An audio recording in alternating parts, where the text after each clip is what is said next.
새 요한의 때부터 지금까지 천국은 침노를 당하나니 침노하는 자는 빼앗느니라. 새벽이슬 같은 기도의 젊은 열정을 가진 주의 기도자 여러분, 주의 말씀을 힘입어 믿음의 다름질이 늘 복되기를 소망합니다. 오늘 우리가 읽어갈 말씀은 마태복음 11장 11절에서 19절까지의 말씀으로서 우리가 어제에 이어서 예수님의 천국 사역이 사람들에게 어떻게 불신을 당하여 거절과 배척을 당하는지의 단락을 지금 읽어가고 있고, 첫 번째 세례 요한을 우리가 만나보게 됩니다. 이 단락 안에 두 개의 예수 그리스도에 대한 천국 사역에 대한 배척이 일어나고 안식의 초대가 이루어지는 장면을 보게 됩니다. 수고하고 무거운 짐진 자들아. 이 천국 사역의 반응을 여러분들이 잘 분별해 보셔야 세례 요한을 우리가 이해하게 됩니다. 어제 말씀을 드린 대로 세례 요한은 대척 같은 예수님에게도 칭찬되는 믿음의 사람이었고, 헤롯 왕과의 부정한 결혼에 대한 질책을 통하여 사회 정의의 인물로 등장하고 있지만, 예수님의 천국 사역에는 의문점을 가졌다 그랬습니다. 의혹을 가질 수밖에 없었던 거죠. 우리가 믿음의 열정을 가지면 가질수록 깊은 수렁을 건너가야 합니다. 우리의 열정이 아닌 하나님의 열정이죠. 내가 생각하는 길이 아니고 주님의 길을 걸어가셔야 됩니다. 때로는 우리가 주님의 일 한다고 열심을 가지다가 도와주지 않는 사람 때문에 배척과 분쟁을 일삼는 일을 우린 교회에서 일상으로 만납니다. 아픈 부분입니다. 그렇기에 천국 사역의 현실에 부딪혀서 살아갈 때 말씀 분별력이 요구되고 있고, 그렇기에 배나도 경건의 지혜가 필요합니다. 흔히 세상에서 20대의 공산주의 이론에 매료되지 않는 열정을 가지고 있다면 하고 비아냥하는 얘기가 있었거든요.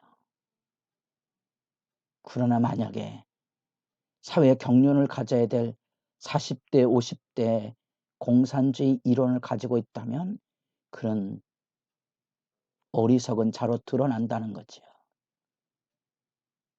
그 일화는 저처럼 우리 사회 안에 흔히 말하고는 운동권 세력을 가지고 이 땅에 마치 천국을 이룬다는 거룩한 열정을 가지고 민주화에 매진했던 젊은이들이 40대, 50대 어떻게 권력의 노예가 돼서 물들어 가는가. 또 하나 그 가운데서 돌이켜서 흔히 전향이라고 말하는 그런 자리에 섰는 것을 많이 볼 때마다 그 지혜 문제인데, 저는 어느 것이 옳다 그르다 하는 얘기를 하고 있는 건 아닙니다. 우리 각자가 부름받은 자리에 끊임없는 말씀 분별이 요구되고 있다는 겁니다. 베나도 세례 요한처럼 강직한 사람일수록 세상을 포용하는 포용력이 너무 좁다는 사실, 흔히 말하고는 근본주의라는 대부분의 종교에서 극렬주의, 극단주의 종교의 빛을 더럽히는 삶이 드러나게 할 위험성이 크다는 겁니다. 그런 점에서 세례 요한을 다루는 본문은 좀 조심스럽긴 합니다. 분명한 것은 예수님께서 6절에 누구든지 나로 말미암아 실족하지 아니하는 자는 복이 있도다. 누구를 향한 말이었습니까? 직접 대상은 세례 요한인 것을 기억하십니까? 그렇다고 해서 세례 요한의 믿음에 대한 예수님의 질책은 아닙니다. 분명한 것은 예수님도 세례 요한의 가치를 충분히 일깨우고 계셨습니다. 그는 9절 말씀에 옳다 내가 너희에게 이르노니 선지자보다 더 나은 자니라. 기록된 바 보라 내가 내 사자를 내 앞에 보내노니 그가 내 길을 내 앞에 준비하리라. 그는 분명히 이 세상에 깨끗하고 순전한 선지자적인 전통을 따라서 광야에서 금욕과 고행의 길에 서슬퍼런 하나님의 말씀 회개하라는 천국 복음의 메시아를 소개하는 하나님의 나라의 복음에 섰었지만 이제 여기 예수님은 그의 가치를 존중함에도 불구하고 세례 요한에 대한 역사적인 평가를 다시 제자들과 나누게 됩니다. 내가 진실로 너희에게 이르노니 여자가 낳은 자 중에 세례 요한보다 큰 이가 일어남이 없도다. 여자가 낳은 자 중 이런 것들은 히브리 어법 속에 나타난 유대 관습에 대한 표현이죠. 마태복음 1장에서 여러분들이 성경을 읽을 때 여자가 낳았습니까? 남자가 낳았습니까? 그런 우리 일상과 다른 용례를 기억하십니까? 그런 표현 안에 본다면 세례 요한은 세상에서 가장 위대한 믿음의 일꾼입니다. 선지자 중에 가장 뛰어난 자입니다. 그러나 천국에서는 극히 작은 자라도 그보다 크니라 뜻밖의 대조입니다. 세례 요한은 메시아를 통한 천국 역사의 선구자였지만 예수님을 통하여 이루어지는 성령의 세례로 이루어지는 구원 역사의 출발점에는 들어와 있지 않은 옛세대의 사람입니다. 구약의 사람이지요. 그는 선구적으로 이 복음 사역에 가장 여자가 낳은 자 중에 위대하고 선지자들 중에 가장 뛰어난 선지자이지만 예수님 안에서 성령 받음으로 이루어지는 천국 역사의 영광에 비하면 작은 자라는 겁니다. 여러분들이 그만큼 예수 안에 살아가는 구원의 영광이 얼마나 크고 놀라운 것인지 산상수훈에서 복되다고 말할 때 우리가 예수를 믿고 따르는 그 길에 겪어야만 되는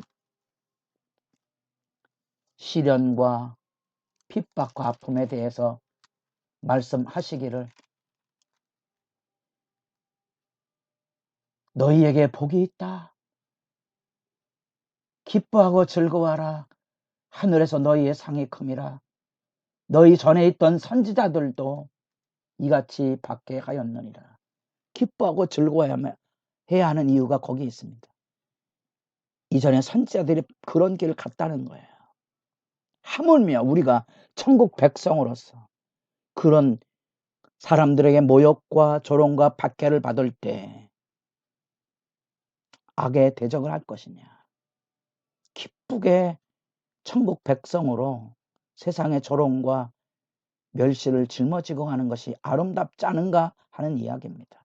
그게 천국 사역의 변곡점. 세례 요한이 구약의 마지막 위대한 등불을 들고 서 있지만 천국의 태양이 비칠 때 그 빛은 의미를 잃어버린다는 거지요. 성경의 곳곳에 이제 수수께끼 같은 이중 의미가 담겨져 있는 말씀이 들려지게 됩니다. 12절 세례 요한의 때부터 지금까지 천국은 침노를 당하나니 침노하는 자는 빼앗느니라. 우리가 성경을 도덕적인 명령으로 이해하는 시각들이 강해서 이런 말씀에 보면 우리는 믿음의 분발, 천국은 침노하는 자가 빼앗는다.